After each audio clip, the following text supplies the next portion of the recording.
Welcome to Duality Check, the podcast where two brothers embark on a journey through the realms of scientific inquiry, the mysteries of the past, and the uncharted frontiers of spirituality. Join us as we explore the wonders of our world and beyond, all while embracing the roles of curious bystanders rather than experts. Together, we'll unravel the tapestry of existence, blending the dichotomies of knowledge and wonder.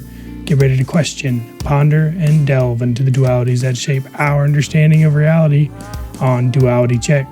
I'm Drew.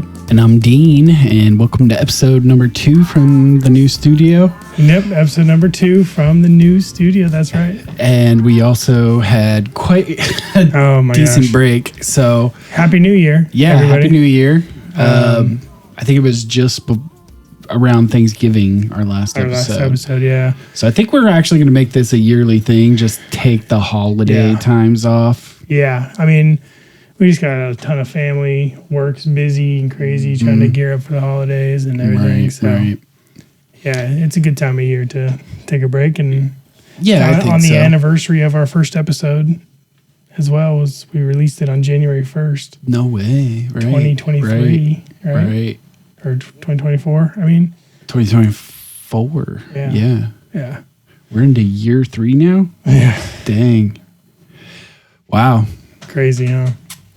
Appreciate y'all hanging out with us and being here with us. It means a lot. We took a break. Now we're back. We've got a handful of stuff. Yeah, I broke my feet as well. That's true. I broke my toes in my left foot. Drew got sick and he broke his foot, and now I have a gout flare up in my other foot, so my feet are pretty torn up right now. And trying to chase around 2 young kids and work, and still no time to all rest. The holiday prep and stuff. And of course, it was a funny story actually. The reason I broke my toes is I was I'm sure many of you are familiar with the Elf on the Shelf thing that we do, that we decided to do with our kids, and we don't believe in all of we don't teach our kids about how it's like a spy for Santa or whatever some people do. But anyway, it was early in the morning, and I had forgot to move the elf and put it somewhere new. And I was the night before, I had it up on the top of our cabinets with like binoculars looking down, just as that's a cool one. Yeah, and I had enough time to do it that night before, but this night I didn't do it, and I woke up in the morning. Kids are getting up and they're coming downstairs, and I had to go into the kitchen as quick as I could before they got down there, and jumped up onto one of our kitchen chairs, jumped up onto the counter to like reach up to like knock it down. So you had like 1 foot on a kitchen chair and 1 foot on the counter, right? So I'm like, I'm stepping up onto the counter to like reach up and knock it down, and the chair that I'm standing on slips out from under me, and my left foot is on that chair, and I get up, and I'm like, all my body weight and momentum is up at the top of my reach, like I had just moved all my weight up there to like push, Yeah. And so when my foot slipped out, all my weight's coming back down on my left foot, my left leg. And you like landed on your toes, right? And I think my toes were kind of curled over when I landed, and I landed all my weight down on top of that. It felt like my foot folded. It's probably like a ballerina injury. Yeah. But anyway, it was funny, quick. It all happened so fast. It was on a Friday. Went to the urgent care, had 2 broken toes and probably some ligament and other damage to the top of my foot. Yeah. If you guys haven't noticed, we got some upgrades here too. My good buddy TJ got us this knit wool blanket with our logo, which I think is super cool. Here, we've been. I think we teased a little bit. Yeah, I think we teased it a bit a while ago, but this is it. We got it hung up, ready to go. Also, Christmas was not that long ago, and a lot of our family members who want to support us got us some cool stuff to put on our shelves. Yeah, you got that Marcus Aurelius bust. Yeah, we got a bust of the Marcus Aurelius. We should get another camera. It's like a close-up camera. I know. And then we got this on-air sign behind me here.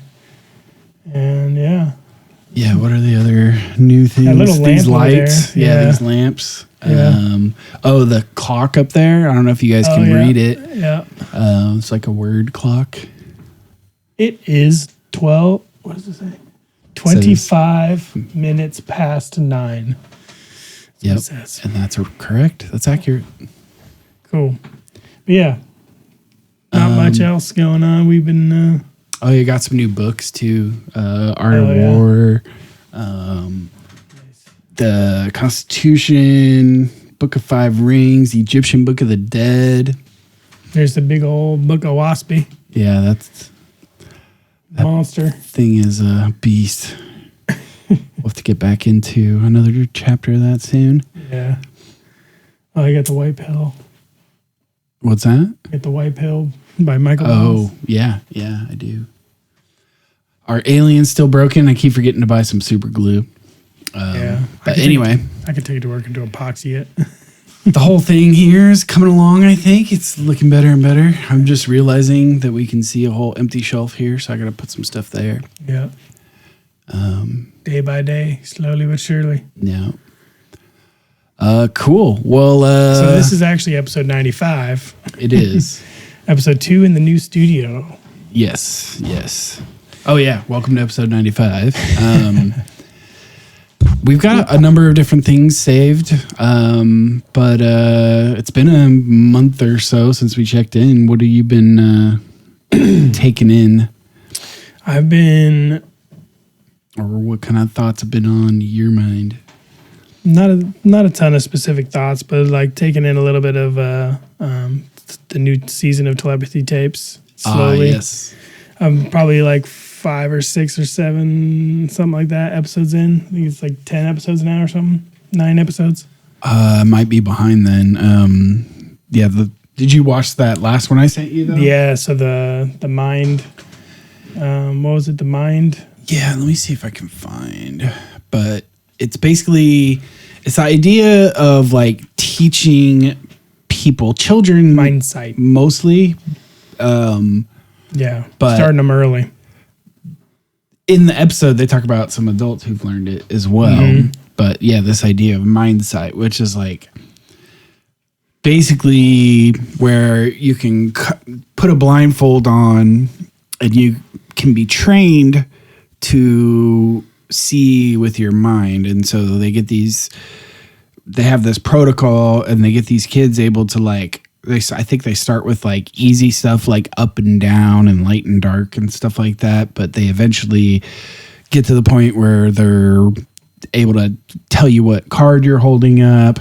Yeah. Or eventually some of the kids get good enough with it where they can play video games, play sports, read books, all with blindfolds on. Yeah. And I know kind of the methodology that they described is like when they're early on training, there's like a window into seeing with your mind. Like when you completely block your visual senses, there's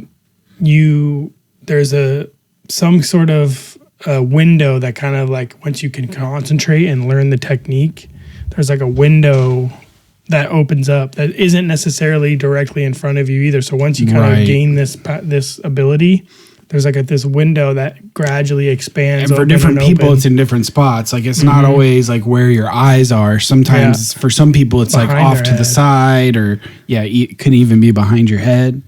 Yeah. To learn more about, so this is the organization they were talking about, MindSea. Let me see if I can show this to you guys. Boom. You heard about us on the Telepathy Tapes podcast. I did. Unlock your sixth sense.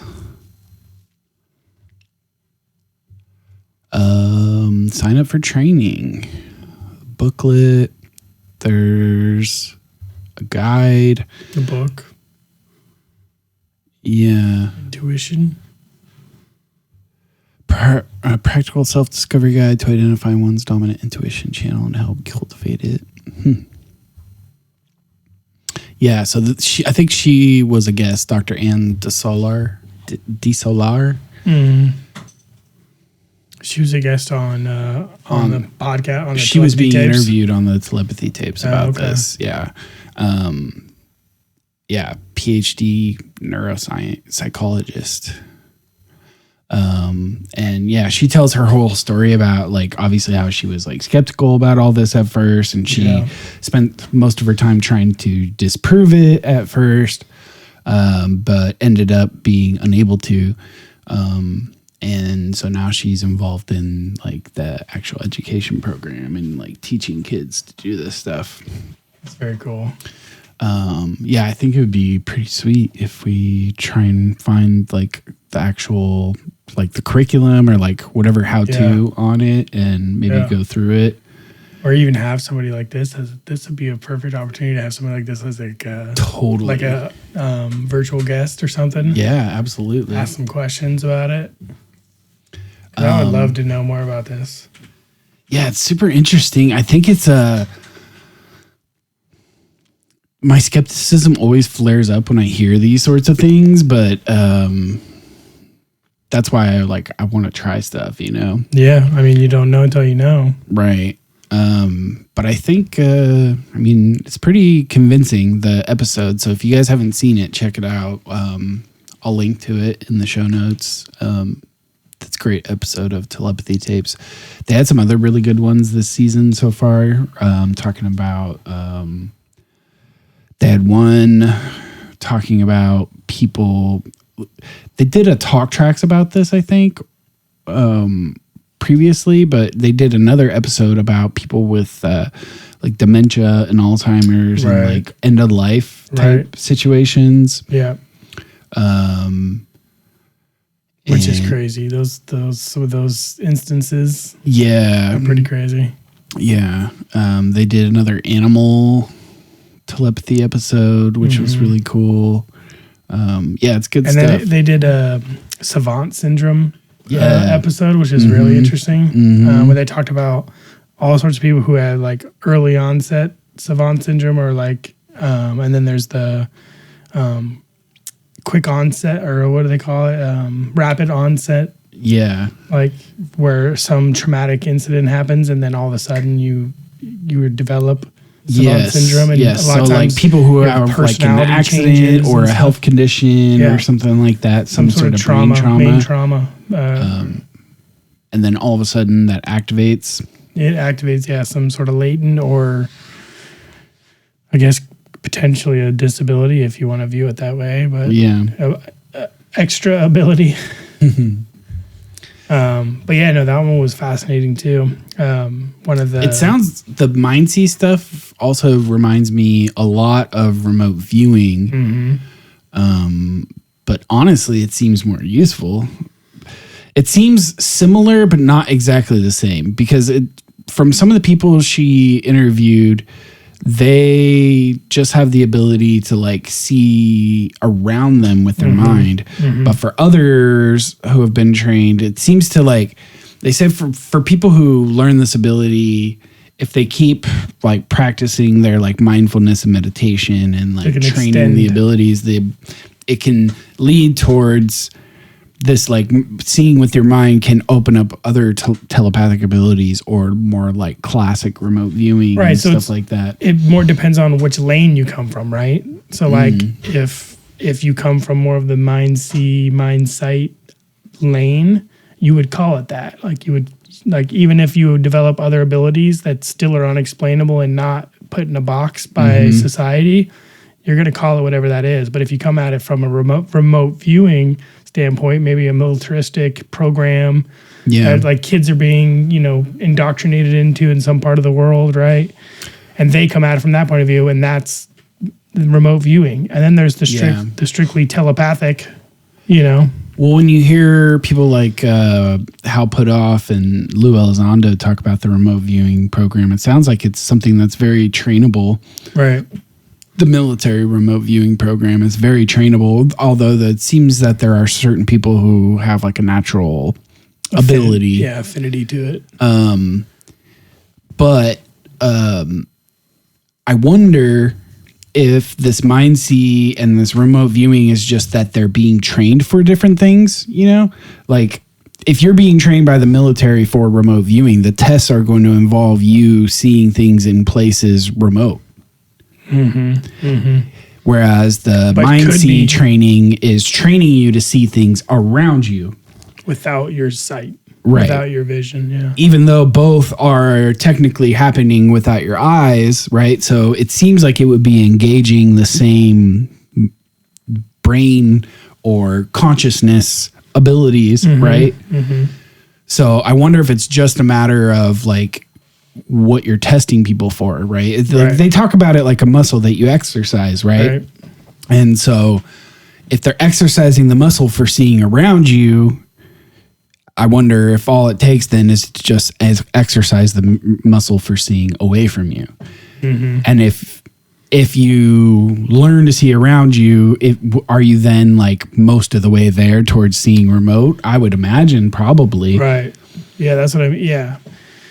And it seems like if you're a remote viewer and you've been trained on that and that's what you started from, it seems like there's the similar way to hone that in to just be like a completely local, like live view of what's around you, as opposed to being something that may not be like a live view even because there are instances of remote viewing where there's time traveling happening. Right. There's looking in the past, there's looking in the future. But again, so the problem with those ones is unverifiable. Right. It's maybe there might be ways to design experiments to verify remote viewing in the past, but it would be a much more difficult thing to design an experiment for remote viewing in the future. Or maybe not, depending on what you're trying to predict. Like if you try and do like the outcome of sports games and stuff. Yeah. I mean, it would have to be something even more specific than that. Lottery numbers. Maybe even just like the name of a random person in a town somewhere that is born on a certain date. Yeah. Right. Because then you would have to like take the prediction and blind it by like putting a date associated with it and leaving that information dark. Yeah. No one gets to open it until like the a date. Time capsule. Yeah. And then it would be verified. But you would want to do it in such a way where you're not like waiting years and years for every prediction just so that you can tell whether or not it's actually working. It would be even easier if you could do it like immediately if you're just predicting the names of random people in states all over the country. Every day you could do a different one. Like the names of babies born at hospitals the next day or something. Yeah. A specific hospital in a specific state or something. Yeah, and you can name the hospital, the room, Yeah. Something like that. That seems like a totally doable and experiment. Pretty verifiable. Like, you couldn't imagine just getting that many people to name their babies certain names or tell somebody that what they're naming their baby. And if the person... And they wouldn't know what hospital room, they wouldn't know like certain details about the the like occasion. If the person collecting the information from the hospitals and all the names is different than the person who's working with the remote viewer, and then the person... And then only after once all that information is gathered, then a third blind scientist is just comparing the results to the predictions, right? That'd be a good way. That'd be a good test. Somebody do it. Yeah, that sounds like a Dean Radin type thing. Yeah, Dean, and get in touch with Dean, and we'll do it. Cool. Why don't we move on here? shared this, or I brought this tweet I wanted to show you. I thought it was pretty interesting. You know Jay Anderson from Project Unity? Yeah, I've seen his stuff. So he shared this tweet recently where he asked Grok, I'll just read through it, it's pretty interesting. It says, "Hey Grok, I want you to examine bleeding edge hypotheses in human biophysics and cross-reference your findings against worldwide ancient mystic practice and teachings to find as many direct correlations between modern scientific realizations and ancient mystic revelations." Wow. That's a well-worded and interesting question to an AI, right? Yeah. So Grok says, "Fascinating request. After researching cutting-edge human biophysics hypotheses, e.g. quantum coherence in neuronal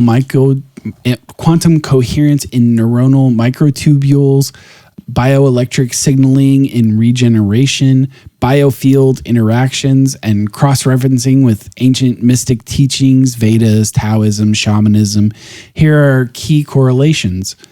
Quantum effects in brain microtubules, Penrose hammer-off theory, mirror meditation-induced unity in Buddhist and Vedic texts."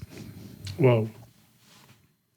Number 2, bioelectric fields guiding body patterns align with key meridians and Chinese medicine and chakra energy in yoga. So the bioelectric field sounds like, what's the scientist? Dang it. I don't know. His name slips my mind right now. But he does like the experiments with like the newts and stuff where he can like cut them in half and he can reprogram the bioelectric field to make it grow 2 heads or 2 tails. Right. I remember you telling me about that before. Yeah. Biofield energy exchanges resemble prana flow in Hinduism and aura concepts in various traditions. These suggest that ancient insights anticipated modern discoveries. What specific area intrigues you most? So Jay responds, he says, "Given these clear correlations between ancient mystic revelation and bleeding edge scientific research, and given the fact that many of the most incredible realizations in science came from so-called eureka moments, could we not then argue that intuition beats empiricism to the door, but simply lacks the physical evidence to justify itself? Then, when realizations on the bleeding edge of modern quantum biology reflect the same messages given to us by sacred sages thousands of years before things could be reasonably, empirically, logically known, does this not then indicate there is an element to the human experience that allows for instantaneous receiving of knowledge from a source beyond discernible scrutiny, but certainly beyond the neurological architecture of any given individual, and is more representative of an information field is being tapped for answers? You see the point he's making there? Yeah. Which is pretty cool. So if it is the case that modern science is starting to show things scientifically that have been talked about in ancient texts for thousands of years, then there seems to be depending on what your view on history, right, and your view on the cycles of civilization, but it could be the case that there is some mechanism through consciousness of learning direct knowledge on things that we don't yet have the science to back up. Right. And so while science is cool, science is incredibly useful. Right. It's a lot less useful to develop or they have different uses. Like having the idea of like chi obviously has uses with like energy medicine and whatnot, which was another one of the Telepathy Tapes episodes. Right. But having a scientific understanding might allow us to do like detailed engineering of energy fields, right? Yeah. Anyway. Yeah, it seems like science can name the thing and can make use of the thing. But if we were able to, thousands of years ago, come to the same conclusions or have some sort of insight or intuition about how these things are useful in our daily lives, there's a difference between living your entire life knowing how to use the phenomena to your benefit and waiting thousands of years ignoring the fact that we have the ability to use these for our own, and then just putting a name on it and calling it something else and using it for different purposes and different reasons. Right. So it's two ways to get to the same thing. And we had talked about this similar idea too before on a previous episode where like we are like science is almost getting to the point where we might be able to prove spirituality. Like spirituality and science might be headed for a collision course at some point in the near future. Yeah, I think that's basically what the field of parapsychology, what advanced physics, what quantum physics, like what a lot of these things are starting to point to. Right. And obviously, like I'm still skeptical of anyone who just like throws a quantum explanation at anything supernatural. Sure. It takes more than just like going to the one mysterious thing in science and saying that must be it. Like, like the Penrose and Hameroff theory has a specific theorized mechanism for how quantum effects may interact with the body, right? Which is an interesting theory for how some sort of conscious field or spiritualism might actually interface. By the way, on and I haven't done a bunch of follow-up research on this, but I'm going to. It's on my list. But it was brought up in the Telepathy Tapes on the episode on spirit, energy healing. They talked about this discovery of basically a new organ of the body that had been discovered maybe in the last few decades, and they call it the interstitium. And that word I've heard. Yeah, it has to do with like the space between cells and the networks between cells and the fluids and the bioelectric fields and stuff like that. It's all the intangibles. Yeah, so one of the scientists that Kai had on the Telepathy Tapes talking about energy healing, he was talking about how that his team discovered this interstitium, and they think it's a promising candidate for the like antenna theory of consciousness versus the brain generating consciousness theory. They think it's a likely candidate for the part of the body that could be involved in these those sort of communications and whatnot. Sorry about that. Dog got a little excited. Somebody came to the door probably. All right, let's check out Grok's answer to his last question, and then we'll take a break after that. So Grok says, that's an intriguing perspective. Indeed, many scientific breakthroughs like Kekule's benzene ring or Einstein's relativity insights arose from intuitive eureka moments before empirical validation. Suggesting intuition can precede evidence, ancient sages' ideas, e.g. Vedic unity or key energy, do echo quantum biology concepts like entanglement and biofields per sources like Capra's Tao of Physics. This could imply access to a shared information field akin to Jung's collective unconscious or quantum non-locality. However, skeptics argue it's pattern matching without proof. Empirical testing remains key to confirm such intuitions. what evidence would convince you? I love the whole empirical testing remains key to confirm intuition. Yeah. It's like, okay. Yeah, I mean, obviously that's ideal, but yeah. Cool. Well, why don't we take our first break? We're 30 minutes in. All right. So we'll see what was getting the dog going too. All right. We'll see y'all in a couple minutes. All right. We'll be back. Never, never die. Never, never die. Born every day, never dies the mission. Yeah.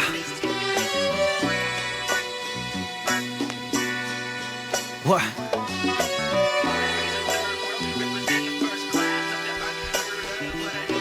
Yo. Yeah.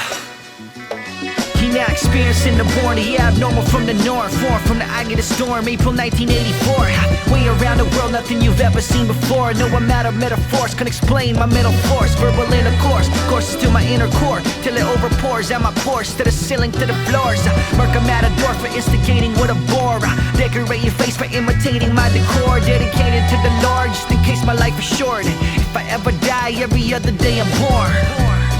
And I told them this before, but they just couldn't afford. What's the store, what's the cure? Nothing short of legendary. When I step in through the door, when I leave you dead and buried like a cemetery floor. I live for every moment, every second that's in store. I get stronger every day for every pain that I've endured. It's been a long time coming, somebody open the door. Before I kick it all down, tell them to hit the floor.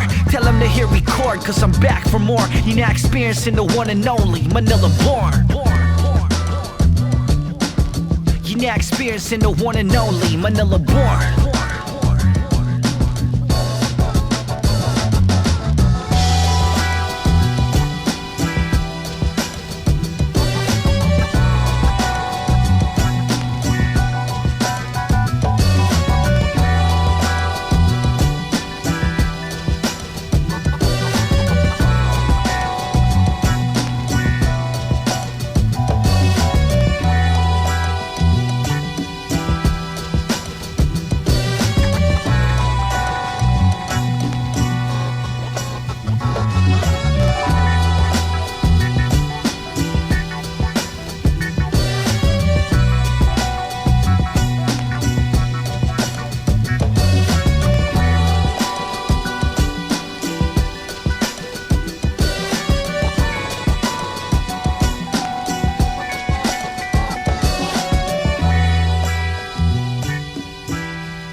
Welcome back.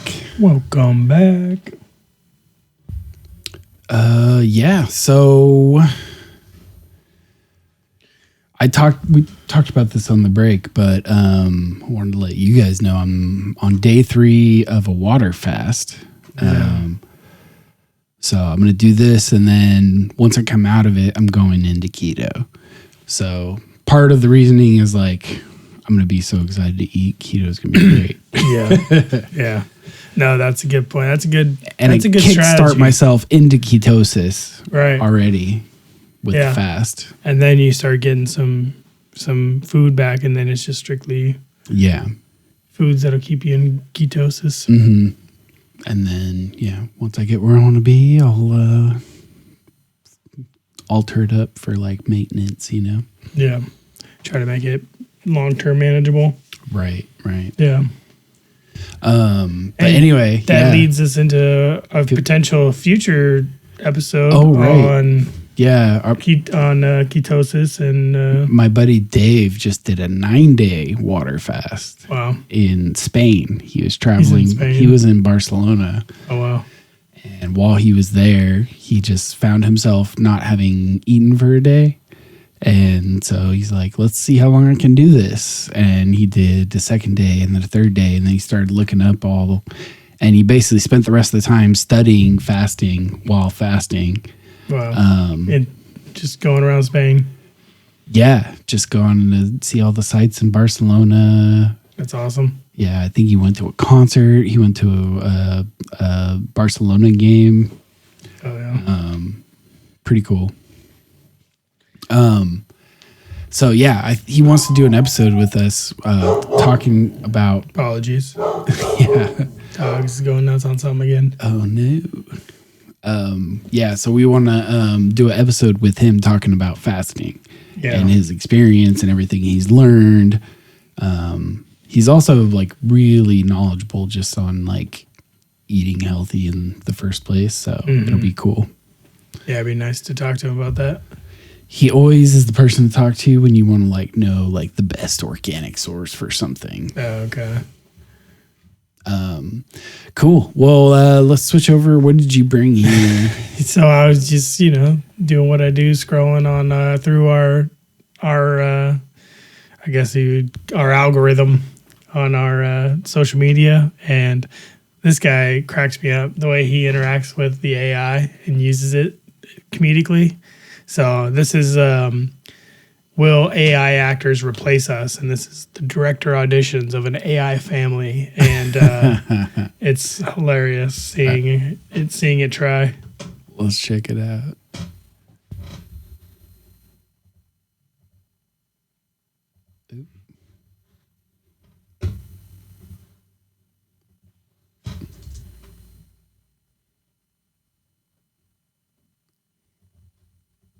First AI family, let's see if you can handle this little scripted, subtle, nuanced comedy. This script is so funny.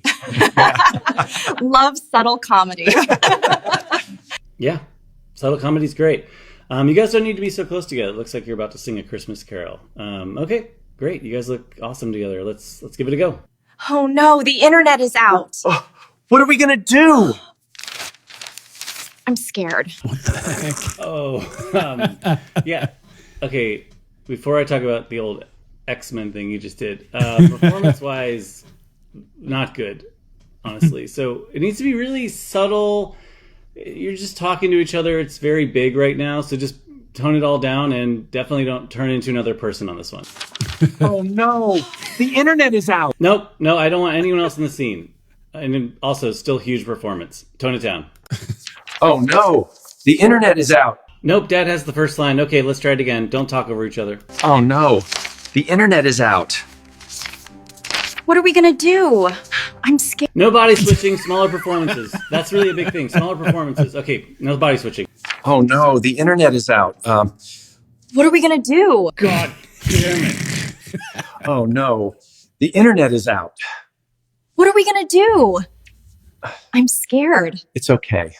Well, you got through a scene without body switching. No one else walked into the scene. The only problem was it fucking sucked. So,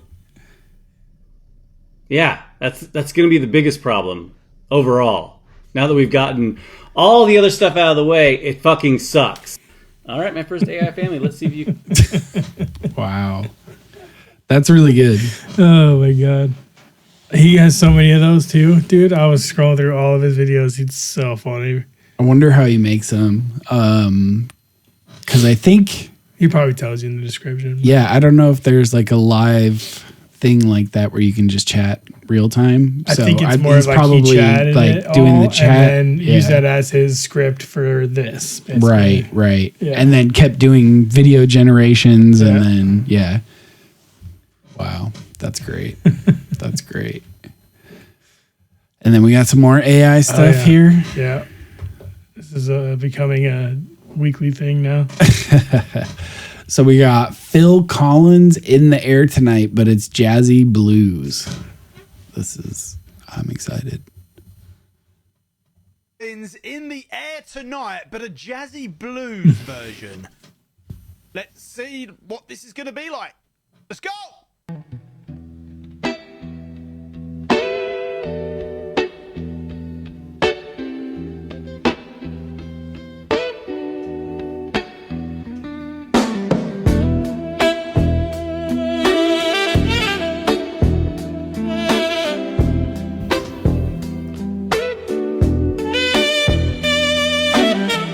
What the heck?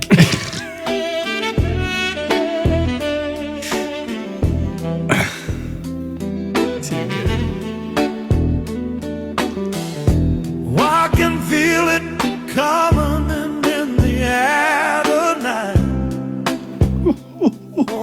Lord. What? And I've been waiting for this moment for all my life. Oh Lord. Well, if you told me you were drowning,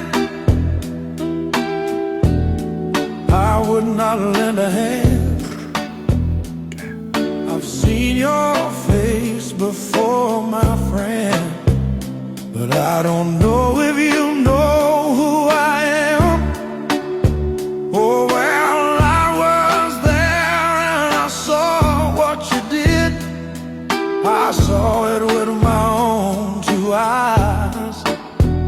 So you can wipe off that grin. I know where you've been. It's all been a pack of lies. I can feel it coming in tonight. Oh Lord. Should we just start adding these to the break music rotation? It's so good. All my life. Oh Lord. Well, I remember, don't worry. How could I ever forget? It's the first time. Phil Collins in the end. Wow. Dude, so good, man. It's crazy. Oh, sorry. It's kind of nuts. I love that they can do any rendition and it just sounds like they make it the best sounding and they have the right tempo and they find the right, little pocket for the song to fit in within that genre. Yeah, and then like a super soulful delivery on the vocals. That's Yeah. what I'm surprised about. So good. Especially after the acting one in the previous. I know, right? It's crazy how much like vibe you can get out of the music when it seems he was having a tough time getting his people to not be all I wooden know. cardboard cutouts. That's insane, the drastic differences in the technology. Mm-hmm. And eventually it'll get there though with the video stuff. Yeah. Eventually it will. I mean, it's come so far since we started this podcast, even. We're just into a new generation of it where it's really easy to generate text now in your images. Right. Video is still catching up on that front, but I imagine that'll be here soon too. But yeah, I'm gonna try and start experimenting with like our episode titles. Yeah. We'll see if I end up using any of them, but yeah, there's and you can upload images now of Right. examples, Yeah. right? And then you can tell it to combine these different examples Yeah. into a new image. Yep.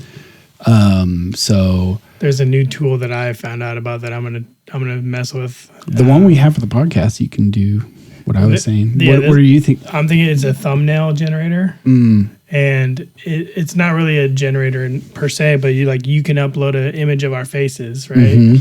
And then have the title and all the script, all the written stuff you want on there. But then you can have it. You can just say, or there's like a templates you can pick from, and then alter those as you see fit. But it's basically just an AI tool that's gonna help you generate thumbnails. Is it that are- using generative AI for artwork within that? Or Yeah, so like you can tell it to basically give you an A/B test, and it'll use the knowledge that it has based on all the other successful thumbnails in all of the archives, and it'll change it'll change the color of your sweatshirt, or it'll put a different color in the background, or Yeah. it'll like change certain things to give you the best lighting, to give you the best colors, to give you the best shots. Basically, it'll actually change your position in the photo using your face and give you a different position. Yeah. I'll have to add this in post. I'll send it to you to add on the video when we talk about this. Okay. But what our nephew got us for Christmas this year for the family was. Oh, yes. Oh, how could I forget? Yeah, he generated AI versions of our family. But basically what he did is he created like a whole fantasy world where there's different like fantasy creature types and stuff, and everyone in the family, like, he generated a character for. Yeah. So it's like partially fantasy illustrated by AI, but he's uploading the person's face. Yep. And it's embedding that face on this creature, and then whatever other text to like describe them and stuff. Mm-hmm. And he basically made it like almost like magic cards or like D&D profiles or something like that. Yeah, like some sort of like Magic the Gathering card or something like that. And so he did one for me where I look like a Yeti, but I got my curly mustache, and I'm like, don't you have your? I guess you wouldn't want. So we'll share this in post. You'll have to add it on the video. Yeah. But this is what I'm talking about. So I got a alien in one hand. He's giving the peace sign. I'm sitting there like a furry Yeti dressed in monk robes and beads, smoking a pipe with my backwards hat. And incense burning in his other hand. Yep. Like in some sort of temple setting. Yeah, sitting on a stone, cross like he's meditating. Yeah. So good. What was his name for me? It was like a play off of Footwords. Oh, yeah. It was, I can't remember off the top of my head. Yeah, Bigfoot Words. Yeah, Bigfoot Words, that's right. Bigfoot Words, the Wise or something like that. Yeah, something like that. I got to look it up. But anyway, all of us have our own characters, and then we have like he generated a backside with like a whole description of who the character is and what their traits are. Is really cool. Yeah, yours was Bigfoot Words, and you're a Yeti monk, cloud mind savant, unaligned, and illusion manipulation. And we'll have to show a picture of mine too. Yeah, yours is really good. Drubaka, Calf Father the Bald. I'm a Wookiee warrior, ridiculous calves. Yes. Yeah, my calves are pretty big. And it's got a cool picture of me with my kids climbing on me, looking like Bigfoot, or looking like Chewbacca. Yeah. With the warrior pose. You're Drubaka. You got the... Yeah. Have you ever done your Wookiee on the podcast? I don't know if I have. Should I? Yeah, make sure you back off the mic a little bit. Yeah.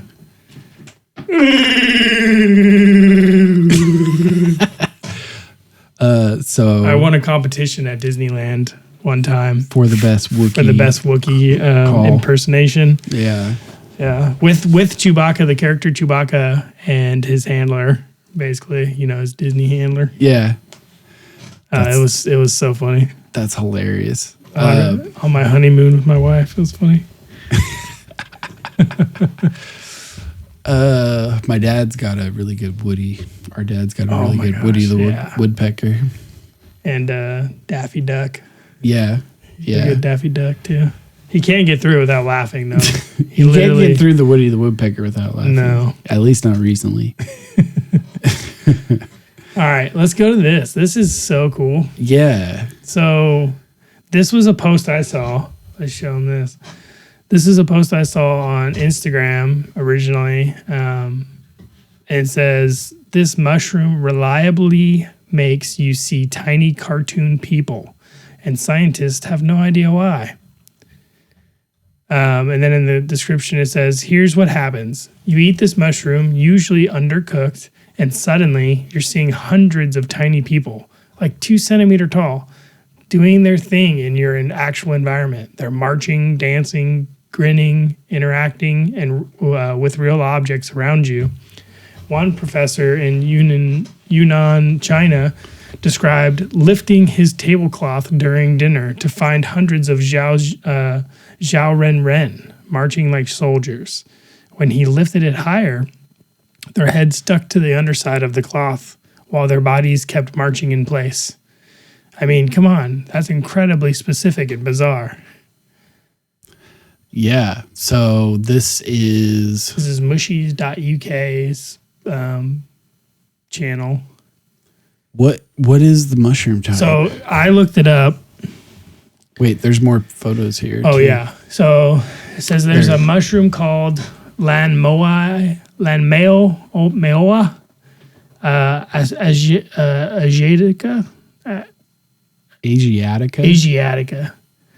that makes you hallucinate tiny people, specifically 2 centimeter tall humans marching around your actual environment.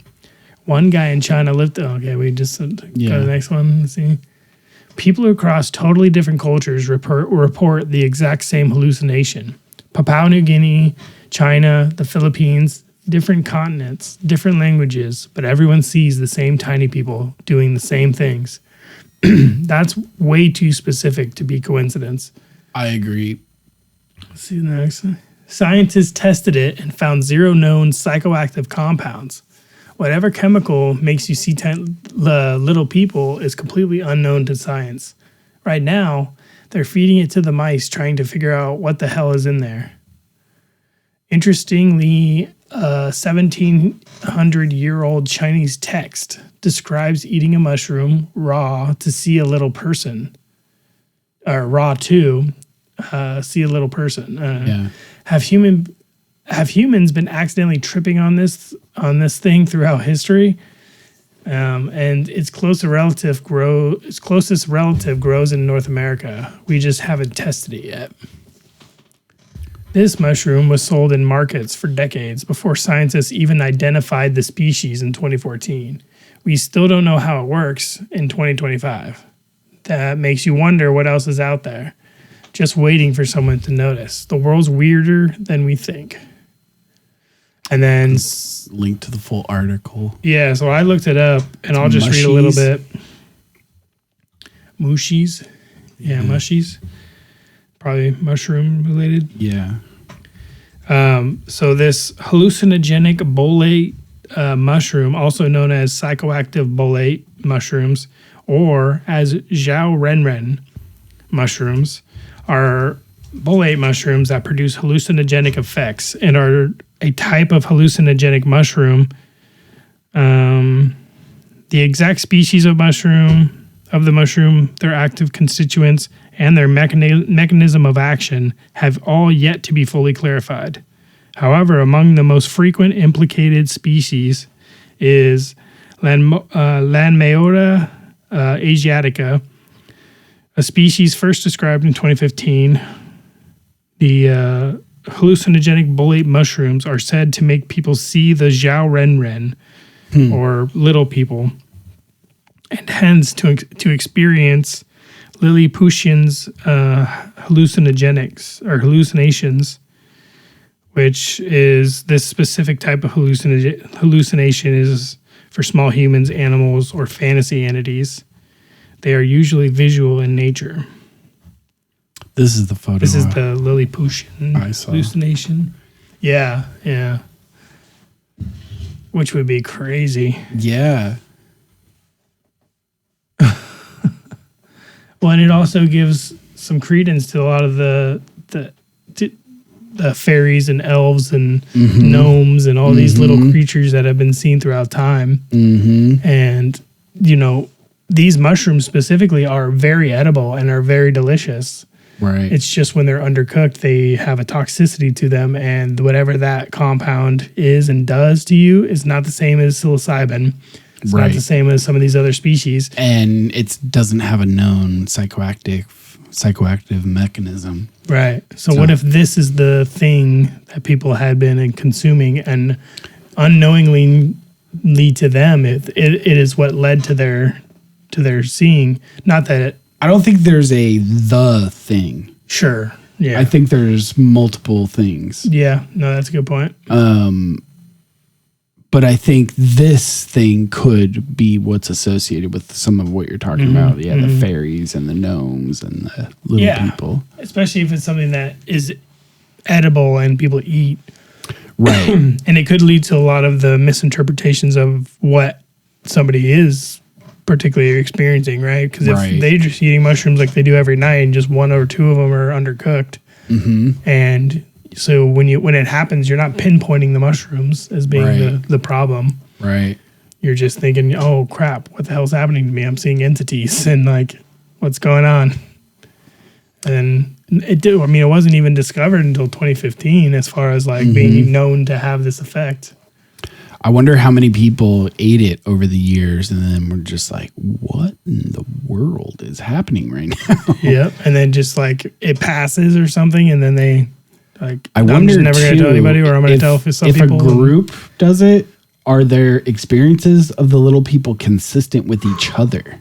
Ooh, like you can interact with them like together, seeing the same thing. Can I point to the same little people that I'm seeing and you see the same ones? Or like, do you see little people like sitting on top of the mouse while I see little people sitting on top of the stream deck? Sounds like there would be hundreds of them, so it might be everywhere. But I'm just wondering if you see the same ones, they're wearing the same colors, they're doing the same things.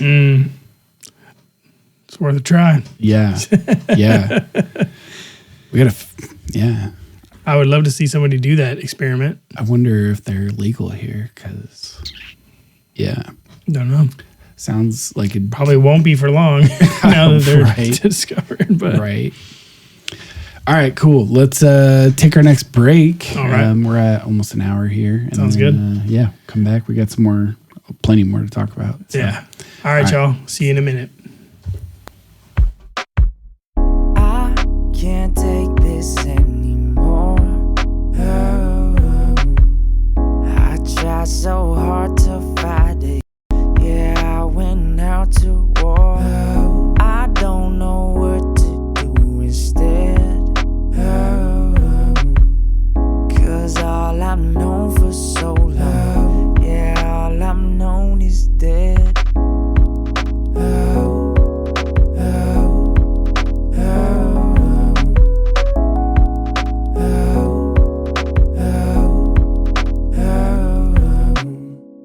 For all the words that went unsaid, for all the silent moments, for letters left unread, I pray our souls do find their paths. 'Cause all we've done for so long is chase the greener grass. Always chasing. Always chasing. Always chasing. Always chasing. Always chasing.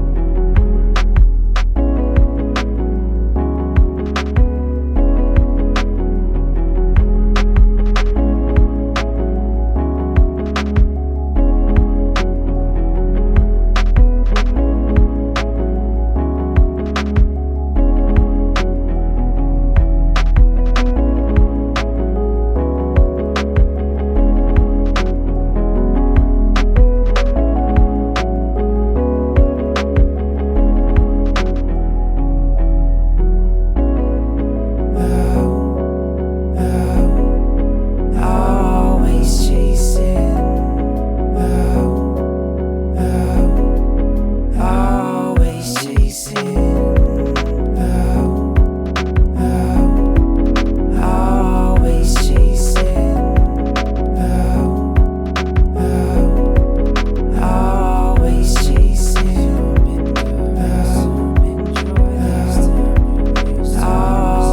Always chasing.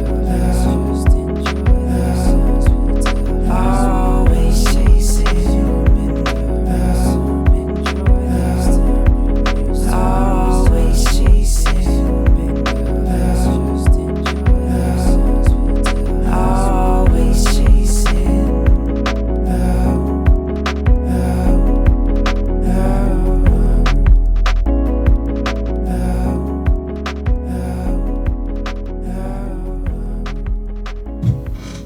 Hey, welcome back. Welcome back. Welcome back. Is that better, Amy? Instead of welcome back. Welcome back. All right. Yeah, dude. Welcome back. So I brought this video. It's 20 minutes. It's from Brett Weinstein and Heather, their podcast, Dark Horse. You ever listen to their podcast? I listened to I think I've seen clips. I don't think I've seen the whole podcast. Gotcha. I like them. They're smart. They're not fully sold on like the woo side of things, but they're also pretty open-minded. They don't actually talk about woo stuff very much. They talk about science, but from an open-minded perspective. Do they're both reference any of the woo? Yeah, sometimes. So this is actually one of the few times I've actually heard them comment on this like whole ancient civilization type. Okay. So in this, they sort of comment on Graham Hancock and Randall Carlson, and they give their like, because they're full blown academics, right? Like they're PhDs in evolutionary biology and stuff like that. Right. So anyway, I found it to be pretty interesting and thought we could listen to some and talk about it. I'm down. Let's go. I mean, I read that as there have been advanced civilizations far older than anthropologists, mainstream anthropologists. Yep, I would say that's fair. I think this is probably, it's strange to say it, but I think it's more likely than not. I think the work on the Heather's sick disaster cycle, 6,000 and 12,000 years, is robust enough that it raises the question about, do we really think that farming, for example, started since the last reset, or was there? It would have been 2 ago by the periodicity you just mentioned. Yeah, 12,000 years. Yeah. But it also raises the possibility that the reset isn't complete, because of course any information that persists through one of these resets causes the bootstrapping to be that much faster on the other side. I think it would be unreasonable to expect that the reset was complete. Why are we so special this time? If there have been regular resets, why did this time we get to a place that, frankly, the evidence of which could not be disappeared by no matter what disaster cycle it was, no matter how global, the evidence of what we have done at this point could not be so fully disappeared. And humans persisted. We know that humans have persisted through, what would it be, hundreds of these disaster cycles. And so some humans persist, and with them some knowledge of what, of human culture persists through each of those bottlenecks. I mean, I agree that that's likely to be true. I think the degree to which culture is erasable, that, a single generation of not farming wrecks the passage of the subtle knowledge of how to do it. It doesn't take very many generations of not doing it to be left with a cartoon. And in effect, it raises a whole other set of questions, which is many of the things that we technologically do as a modern culture, including writing and art, pass information across space and time in durable ways. So in other words, encoding some... You had some thoughts? I don't know if I fully articulated many thoughts yet, but it's interesting. Yeah. I mean, they're admitting that these things did happen, but that these, cyclical disasters happen, and that we persisted through them. But they're saying that, I know that we can drill and find evidence for certain things, but if you're looking for what we have now, you're not going to find it. And that doesn't necessarily have to mean that they weren't technological. Yeah. The question is, on the timescales that we've had technology, should we be able to find evidence of a civilization that got as advanced as ours, Right. Or further advanced. say 12,000 years in the future. Yeah. So if there's a cataclysm tomorrow, and then you fast forward 12,000 years from now, and another scientific civilization evolves, will their archaeology be able to know that we were here, and how much of us being here would survive into the next one? Yeah. Heather is making the argument that where we're at right now, you couldn't so easily erase the evidence of us being here. Yeah. Especially chemically. Right. You'll be able to but see traces of what it is that was possible for. yeah, because certain things are going to embed in sedimentary layers that can be analyzed later.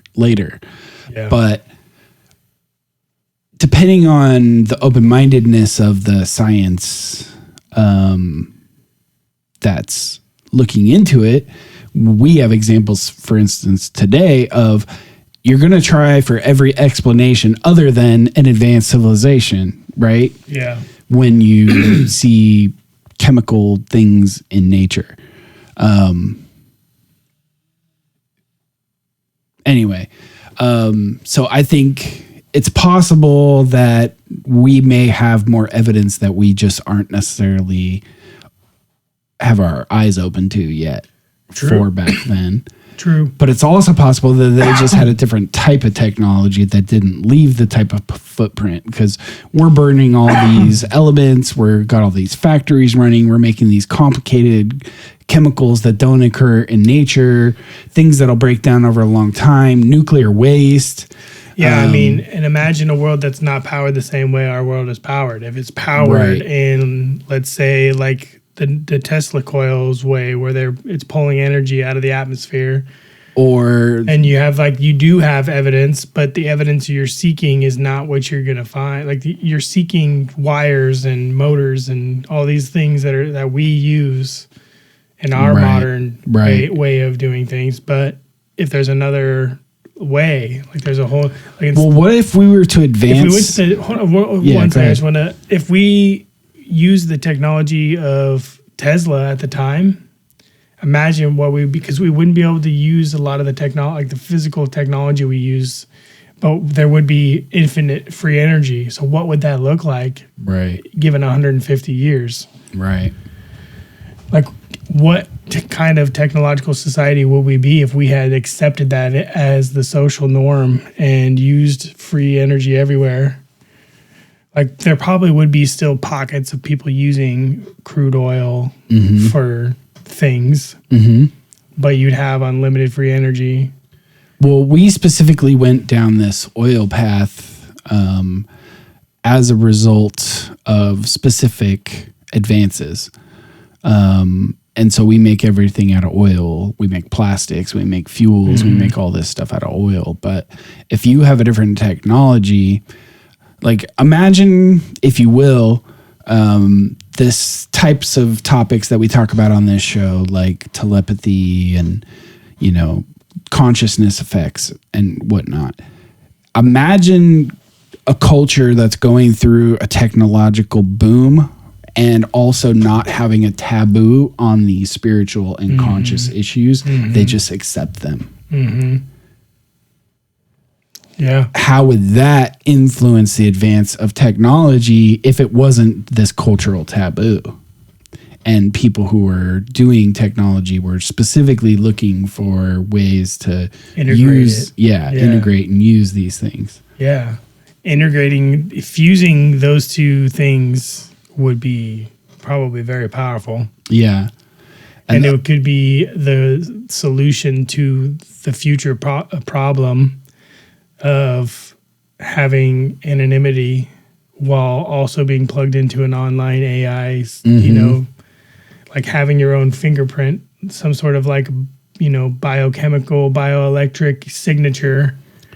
Whereas you can tap into this because it's like if these were to merge, I'm imagining if, spirituality and AI and, technology and science and all these things combined at some future point, like us using our telepathic or mind sight right? Whatever it might be, to interact science. with everybody on instead of the internet. Right. You have an instant, you can make spaces where people gather for information, and you can make bubbles for that, right? Right. What if we built up an internet instead of through electronics, but through a psychic link? And what if we could sort of technologize that? Yeah. Develop it in a technological fashion. So that you could do the things that you do with the internet and technology and do it telepathically. Like you could do video like what if someone could like put together a telepathic web page? Yep. And it's like a room, almost like a VR room, but it's a telepathic room you connect to, and then you get any information about this business or product, and you have ways of like invoking that to people. Like the telepathic equivalent of reading a QR code to go to open up a website, right? And the predictions about where technology is headed, and like with, you know, VR at some point, and like a really good, easily, I mean, like integrated world of, you know, virtual reality combined with AI, combined with, you know, spirituality even, right? Like if you can combine those forces, like it seems like it could be it's a potential future, right? Yeah. But tying it back to the point from Heather and Eric here. Yeah, we went on a big old tangent there. If you develop a society with a different technology, and I think that's a possibility, I don't see any reason why it has to go the same technological route. And therefore, it doesn't necessarily have to have the same contaminants. Yeah. And it could be that previous iterations of the cycle, if there were multiple rises and falls of civilization, even some of them could have been as pollution ridden as ours, but if they're just farther back in time, the likelihood of seeing any evidence of that cycle is almost minuscule to nothing. Absolutely. Like if you just imagine like the potential for a world we just laid out, like where it's telepathic communication across the world. That's why you see all these temples and designs and characters show up in all different continents all over the world. Right. Whereas instead of having to have this physical entity that went place to place, they could have just, you know, been using their mind to go.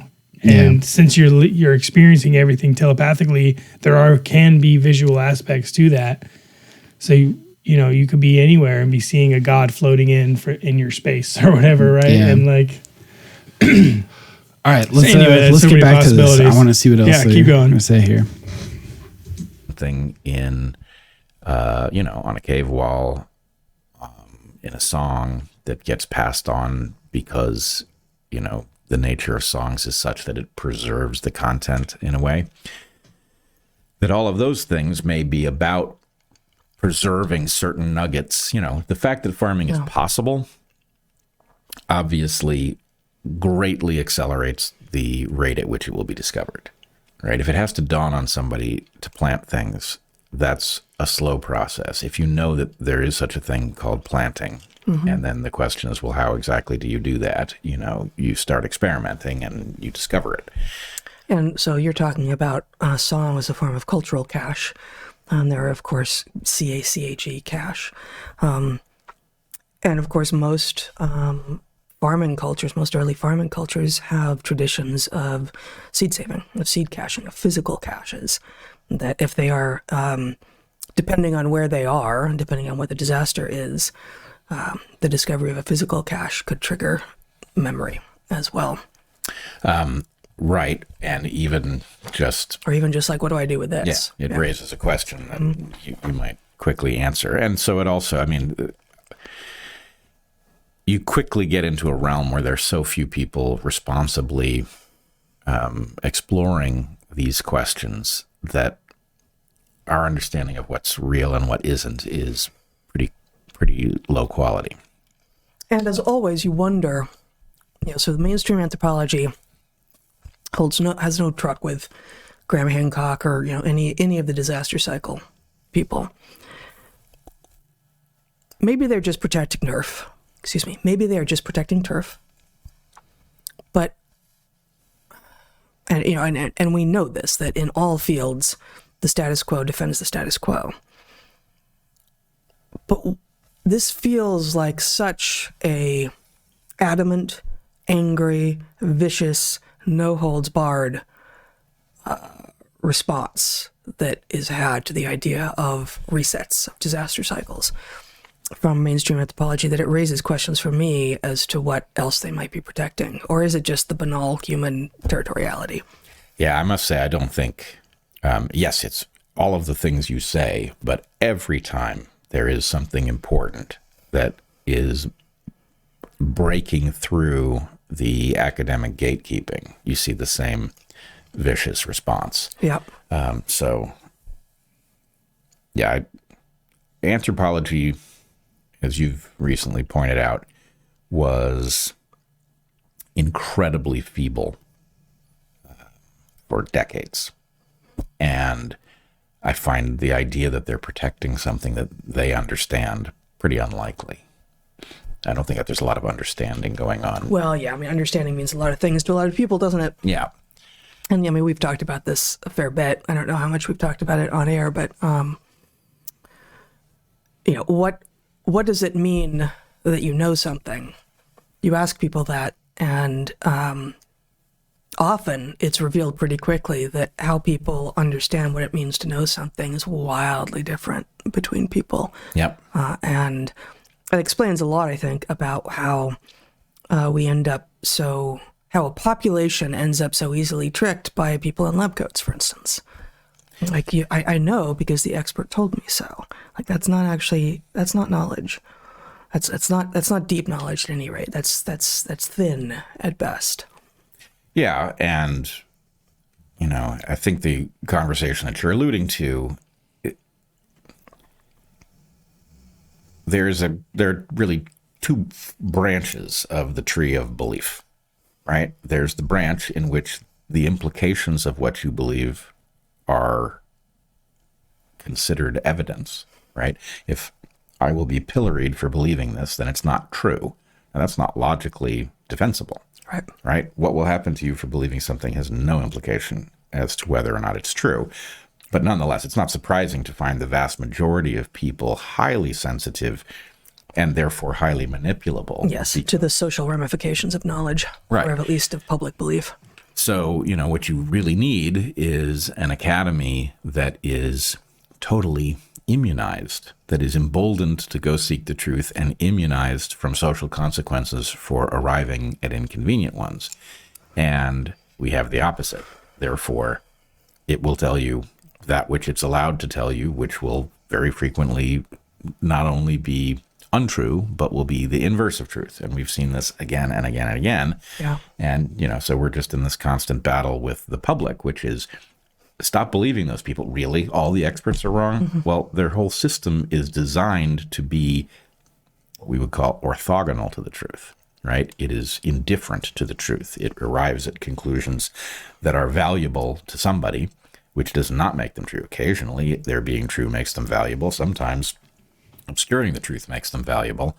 And in a system where we're paying people to learn how to spot the things that they're supposed to say and then dress them up as science, yeah, of course all of the experts are wrong. It doesn't mean expertise is impossible. Right. But it means that in this moment, looking to experts is folly. Yeah. That's a cool point, I think. Yeah, I mean, it's a very good point about having true knowledge on any topic too. Right. Yeah, what is knowledge? Like, what is your actual philosophy on what is knowledge? And there's a interesting phenomena in science.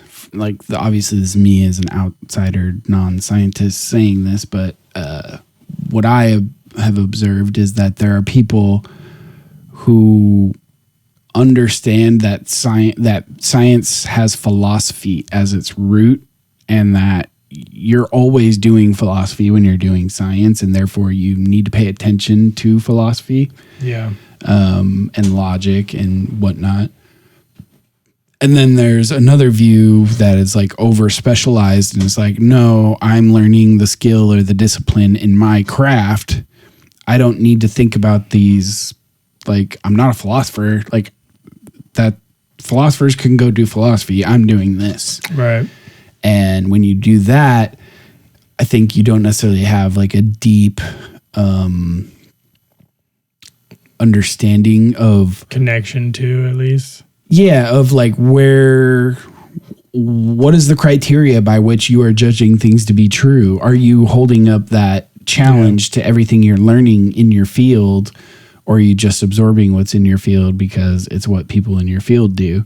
Right. You know, like if you don't have a root if you're just philosophical toolkit to be able to dissect what it is you're doing in your field and what you're learning in your field, then how can you possibly glean truth from, you know? Yeah, I mean, if you're sitting there strictly looking at the data, trying to make the data and the math work in whatever theory or hypothesis you're working on, then you lose touch with the hands-on physical nature of like... Right. Like if the task you set out on is to show statistical significance that is in line with a particular worldview, then every once in so often you're going to find statistical significance that aligns with the worldview. And if you haven't built your system in a way that makes you question that worldview, and like this whole concept that consensus is somehow truth, an indicator of truth, is just wrong. Like it's possible for something to be true and for all of the experts to not think that that thing is true. It's happened over and over and over in human history. So, and it's exactly when they're,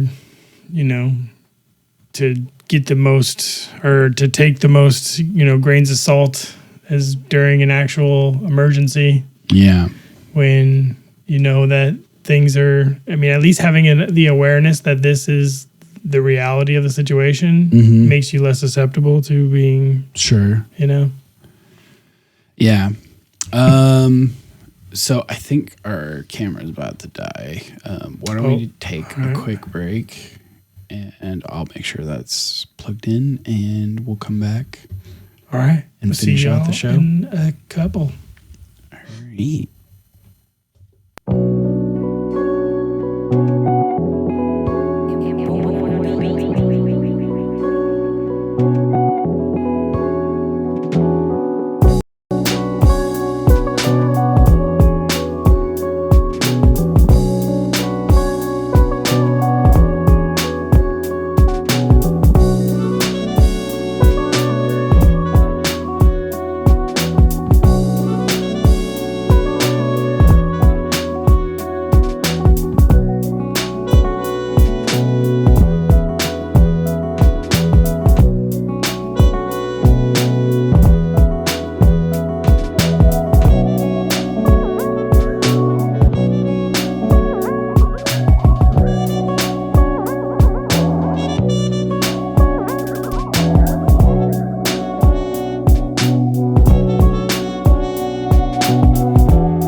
judgment regarding that person is wrong. Like a girl came to me and she said, I sent my boyfriend through college to become a doctor. I paid for all his college training. And then he ran off with my best girlfriend and got married. So I said, you're very lucky. He was a son of a bitch. You got rid of a bad guy. Your ability to judge people is what's at fault, not the guy. He was a son of a bitch, but you couldn't detect that. So you have to learn how to evaluate people. And once you learn to do that, you're more apt to have better judgment. Do you understand? It's not the world that hurts you. It's your own expectations. A little deep cut there, huh? Yeah. Dang. That was M.Born from the Become Beat tape. The song's called Teach. Nice. Yeah, it's a cool one. All right, we got the phone or the camera plugged in. Camera's plugged in. Ready to go? Yeah. I think it's charged a little bit now, so it should be good. Cool. Yeah, you want to hop back into this? Yeah, let's do it. Just two comments that are relevant here. The Terra Preta black soils of the Amazon are interesting. Mm-hmm. I don't remember the details there, but I also remember that there are anomalies in the Amazon that suggest certainly far older civilization than most of what mainstream anthropology suggests. And I remember actually us thinking about this with regard to reimagining the timeline of people coming across Beringia, that until just a few years ago, you couldn't say anything about it having been anything beyond 8 or 10,000 years ago, without being completely scoffed at. And increasingly now 20, 30, even 40,000 years are numbers that are proposed as when the peopling of the New World began. And given that, the idea that there wouldn't have been civilizations in the Amazon at the point that there were probably civilizations in the Andes and in Mesoamerica would be surprising. Well, I think in this case, I think we now know that there were massive civilizations, at least one, in the Amazon. Yeah. That it was more or less but completely erased by the fact that all of the materials that it was built out of were organic materials, which are quickly recovered, in a habitat like that. Free resources are picked up by organisms that break them down and use them for something else.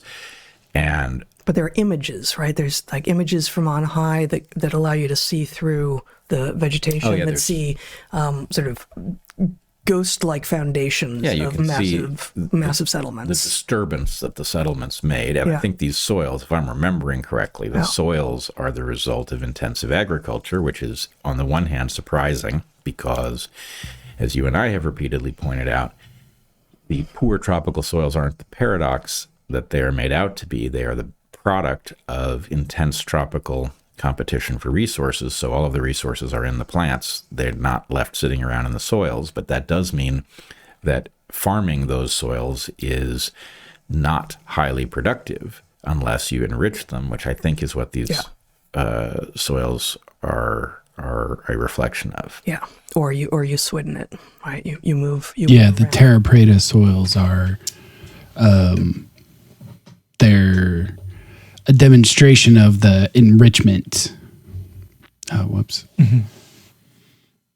No, that should switch us back and forth. Yeah, there we go. I was trying to bring us up there, but the Terra Preta is the enriched soil.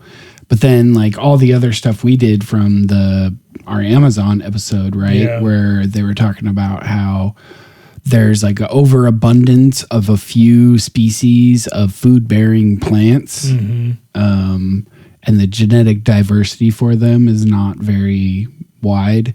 Right. So which suggests farming. Right. Yeah. And agriculture. And this Terra Preta was this super enriched, like crazy enriched that, nobody's replicated really since. Yeah. And it laid enough fertile ground for these massive food-bearing trees to, fruit and recycle and do it again. And And if you, as a civilization who lives in that place, are constantly having to tend back the forest, right, to make space for your civilization so it doesn't get overgrown by the rainforest, then it would stand to reason that you might build a technology that you might learn to make use of the things that what would otherwise be garbage from making the clearings you need, right? Yeah.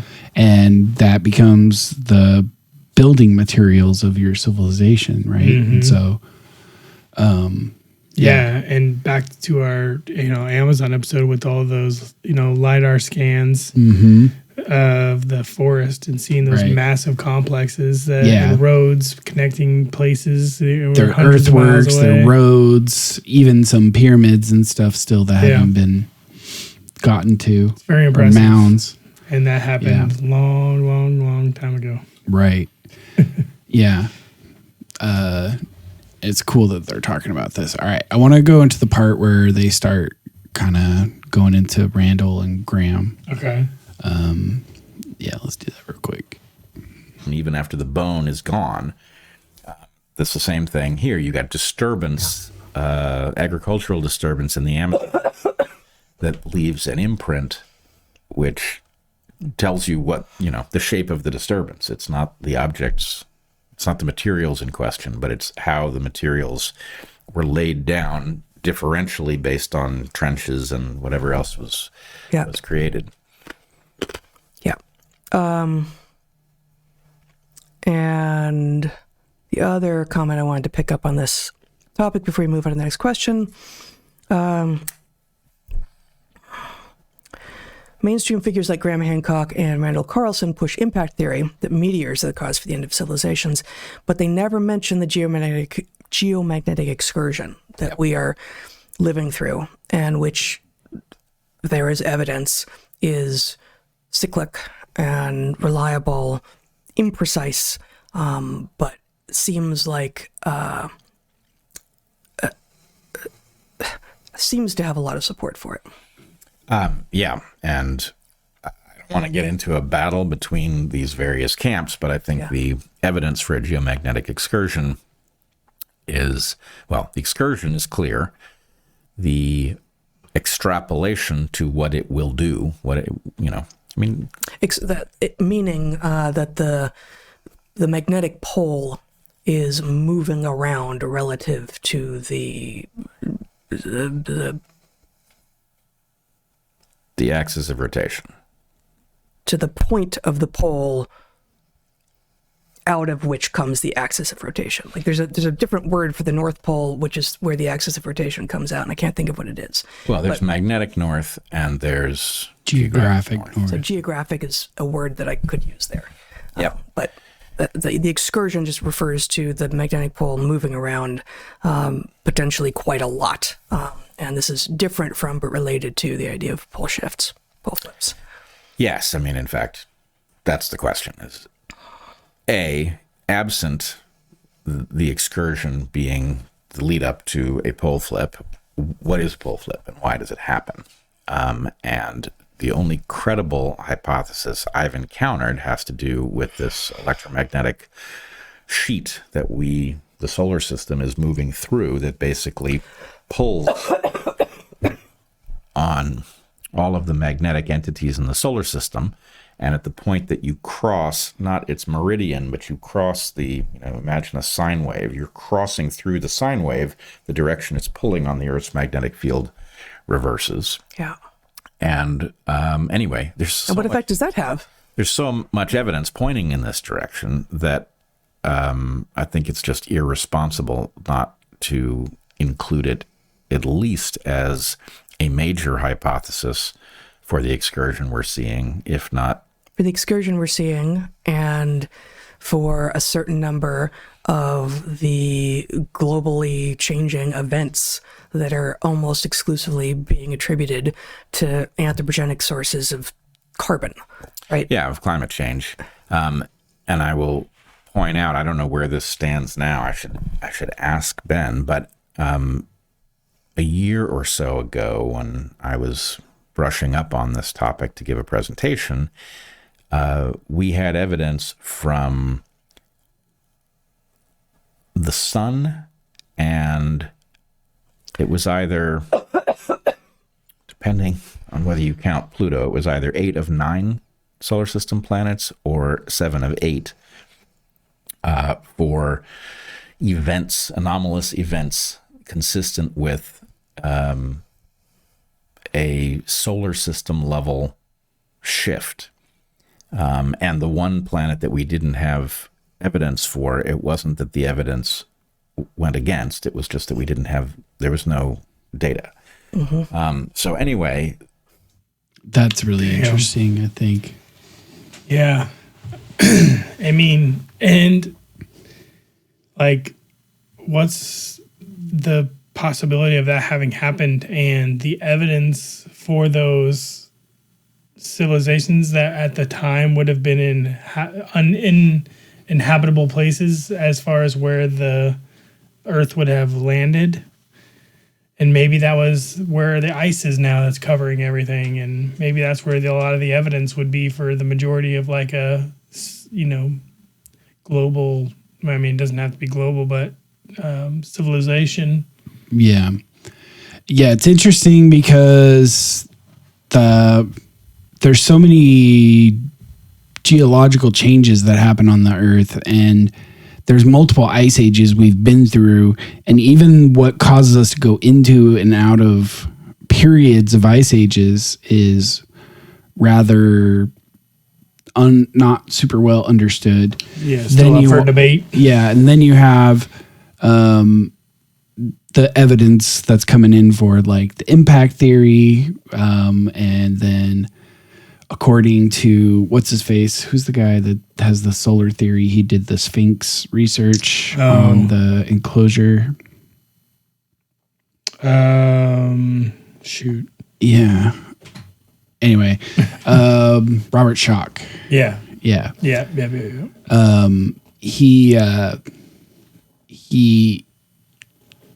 He believes that the evidence that like the impact camp is finding for an impact is actually evidence for a solar event.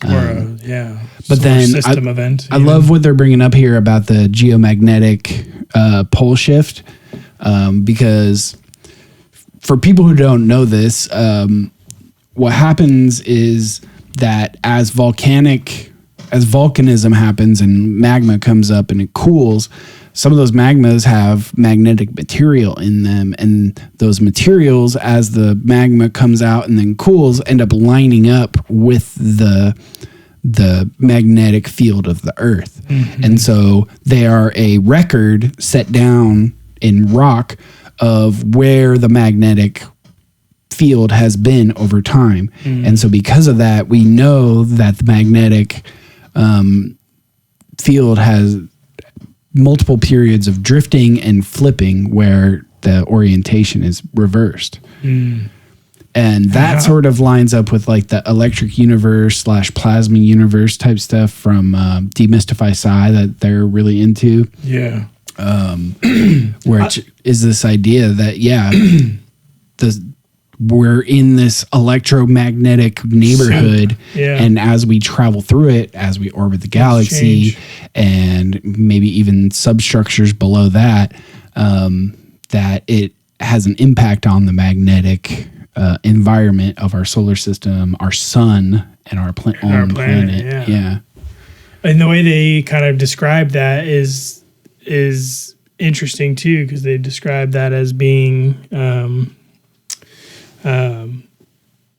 a period. I lost my train of thought. But you could have like increased solar activity, for instance. Like if you were to change in polarity by going from one place in the galaxy to another, and you're going into a place where the polarity is reversed, right? And so the sun's magnetic field may flip and the Earth's magnetic field may flip. But when the sun flips, that flip may have trigger something. It may have an impact on how the sun outbursts, and maybe there's more CMEs. Yeah. And if the Earth is is in the middle of a chaotic moment of its magnetic field not being as strong because it's flipping while the sun is doing this, that sounds like a recipe for catastrophe when the magnetic field is not at its full strength to protect from the solar radiation. Yep. So there could just be pockets where like the field isn't fully back up to strength yet, where like little areas on Earth get like beamed basically. Yeah. There could be all sorts of weird things that happen. So I remember they described it as like a interstellar kind of like disk that we flow in and out of. And it's the same idea. It's just maybe not everywhere, but like there's a plane in which we duck in and out of as a solar system flying through the universe. Yeah, so if we do that with just the galaxy, with the Milky Way, the orbit time is too long to line up with these periods. The amount of time it takes us to go above and below the galactic film is what they... Yeah. So that is too long. We need another mechanism. And in the Demystify Psi, they talk about, there's some of the guests they've had anyway, or I think it was another one, See the Pattern, his YouTube channel. I think I've shared some of his on the show. But he is like fascinated with this whole topic, and he covers a bunch of papers on it and ideas about it. But what he says is that there are certain stars, very few, but a handful, a tiny little handful, that as the stars precess, like as we go through the precession of the equinoxes, and like where stars rise and fall in the sky, you know, that changes over the 20-something thousand year cycle of the precession, right? Yeah. But there are certain stars that don't move with the precession. Like they're locked to us differently than the precession. And so their explanation is that what we may be seeing as a precession is not actually the wobble of Earth, but it may be our solar system and a couple of other stars within the galaxy that are locked to each other. And so that we rotate around each other, we cause each other to wobble, which causes the precession phenomenon. Interesting.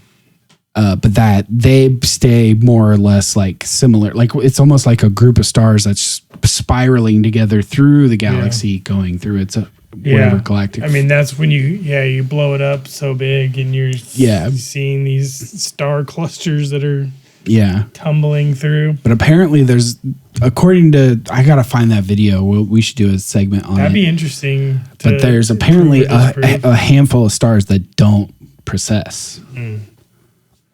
Yeah. Whoa. Maybe that's those are our quantum entangled planets in solar systems that are multiversed to us throughout the galaxy. Yeah. Throughout the universe. Well, they're within our galaxy, and they're some of the closer stars to us. Yeah, so within the galaxy then. Yeah. But anyway, I thought that was this is a pretty cool idea. And I want to show this video because I think it's cool that people like Heather and Eric exist who are academics and open-minded and can talk about these things with a sort of air of scientific. It's just cool to see people with minds like theirs are in the positions they're in with the credentials they have who are open-minded to these things. Yeah, and they're not just, and they're okay with a little bit of, like, if there's enough evidence to, at least circumstantial evidence to point in a direction that we should be doing more research in, they're like, it seems like they're the types that are like, let's find out. Like, why are we shying away from the truth? Right. And there seem to be understanding the biased nature of the status quo. Yeah, and this point that they made about the system being constructed in a way that it essentially indifferent to the truth.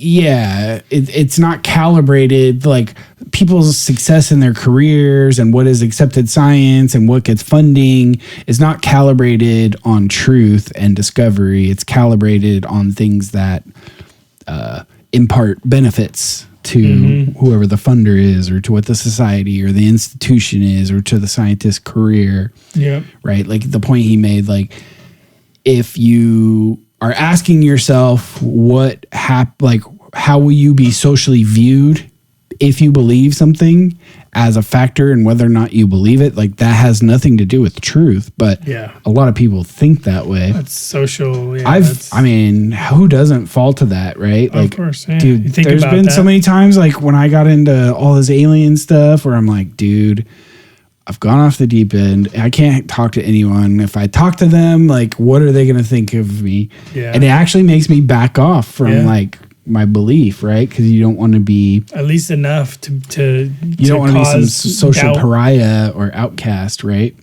Yeah, it's enough to cause doubt as to your confidence in speaking about it, in which perpetrates the exact. So if you're in a research position in like that same effect of not having confidence speaking about it, imagine having the confidence to write grants for it, or to actually do research, and go against the grain of the institution that you're in, you know? Yeah, that's why. Yeah, that's why you know, Graham Hancock and Randall Carlson and some of these other guys and some of the new internet YouTube guys that are getting into this stuff. That's what makes them so popular, is they're just going out there and looking at the evidence and showing it to the people directly as much as they can, because there's still a lot being gatekept in society as a whole from all these quote unquote experts. And then you see like Zahi Hawass coming on the Joe Rogan podcast and just talking about himself for 3 hours or however long they did, 2 hours. Dude, and he's just saying he discovered this, he discovered that, he discovered this. Right. There's nobody else involved. And those things happened 20 years ago or 10, 15 years ago. Right. And you're just now coming out and telling people about it. Right. You're gatekeeping it for your profit, for the profit of like these are mankind changing questions. Yeah, it's so much bigger than a person's ego or an institution. Honestly, even than countries. Yeah, absolutely. It's mankind. Every single person should be able to gain knowledge about our history. Right. And it being gatekept is crazy. And then they expect us to just believe everything they put in a textbook. Right. It's like, come on. What are we doing here? Yeah. But that was a cool video. Yeah, I'm glad we played that. Did you see this Danny Jones podcast recently with the Land of Chem guy? I forget his name. No, I don't think I did. Have you seen the Land of Chem in his videos? He's got I think I've seen some of them. But sort of chemical theory of Egypt, and this guy, Geoffrey Drum. No, I don't think I've seen him. Anyway, he lives in Egypt, and he probably has gone to these sites more than so many of these people. He knows like Yusuf and them, but he has a different theory than what people are sort of leaning towards in the ancient civilization movement or whatever, right? Yeah. So instead of thinking they're like power plants or built by aliens or anything like that, he has a whole theory about how the pyramids, but not just the pyramids and not just the Egyptian pyramids, but pyramids all over the world and these like big stone circle earthworks and whatnot, that they have a functional purpose. A global functional purpose. Well, right? that each one has a sort of purpose. So he thinks they're essentially industrial devices, that they're made to process certain chemicals that are used in the civilization. So he thinks that like one of them is making ammonia for fertilizer. He talks about another one making like sulfur dioxide or like different just kind of like different like chemicals. Yeah. And he thinks that essentially what's going on is that the pyramids used telluric currents. Do you know what those are? So it's like the currents that just travel through the ground. Okay. So like big, massive electrical currents that just flow through the earth. Right. And depending on the type of stone and whatnot and the position and all that, you'll get different types of currents and different voltages and whatnot. Gotcha. and then punctuated by lightning strikes. Right. So like lightning strikes, when a lightning strikes, there's going to be a massive energy flow through the earth in response. Yeah. And so he says essentially what these pyramids are meant to do is they're meant to take advantage of these areas that have high electrical activity, whether it's on the surface, thunderstorms that are meant to strike on or near these pyramids that then cause a current to flow through. And then the pyramid is built in such a way that they'll have certain factors that go into a chemical reaction, but when the power goes through, it causes the reaction, and then they can use that material in whatever their civilization needs. So his whole episode is super cool on it. And then for the more... And that would kind of relate to these pillars or these giant like columns being found underneath the bedrock, going down into the bedrock. Yeah, it could. He does comment on it. He doesn't have he hasn't incorporated those into his theory.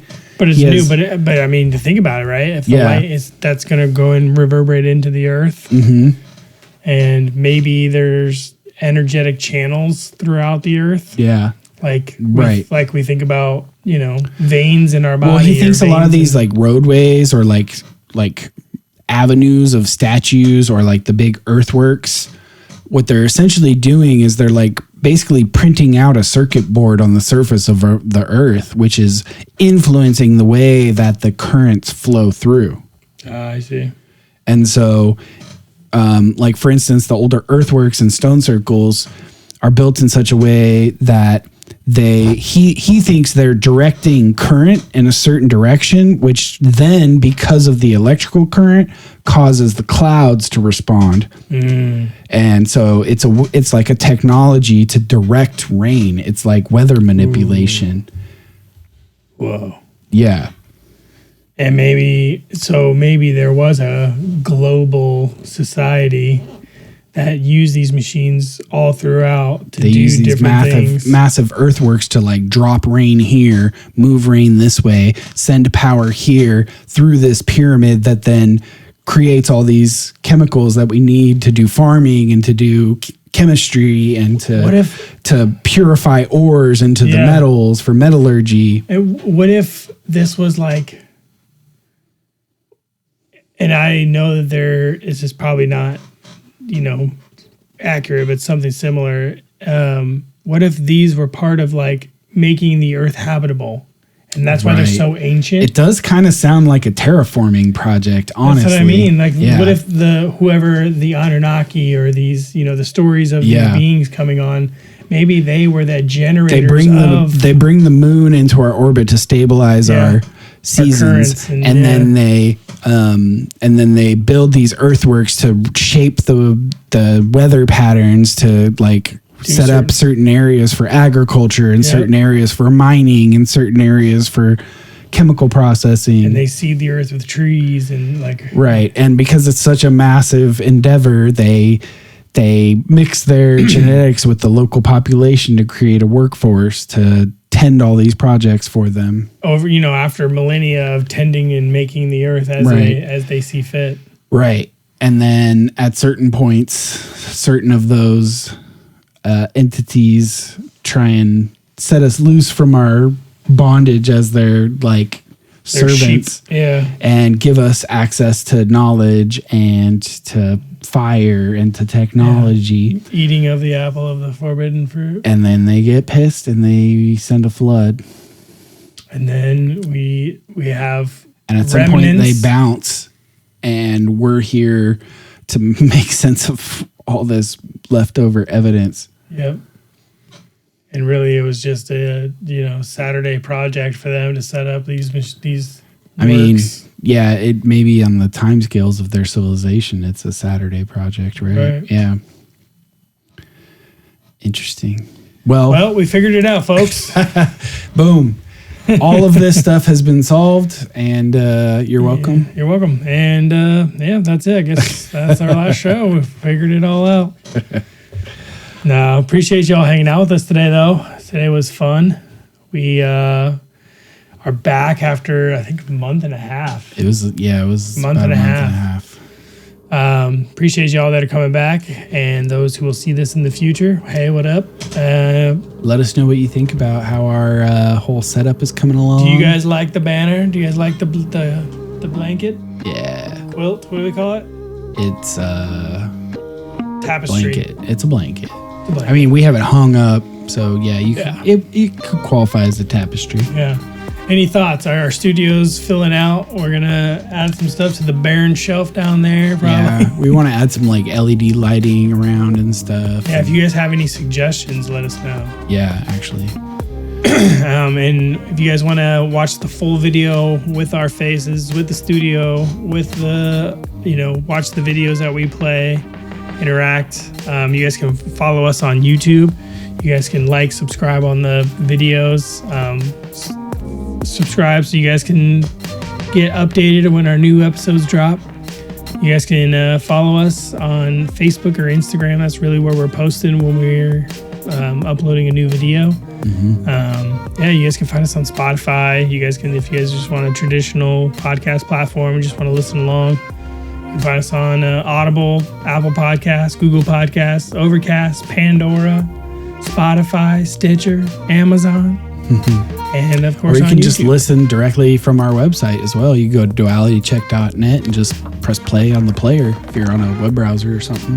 There you go.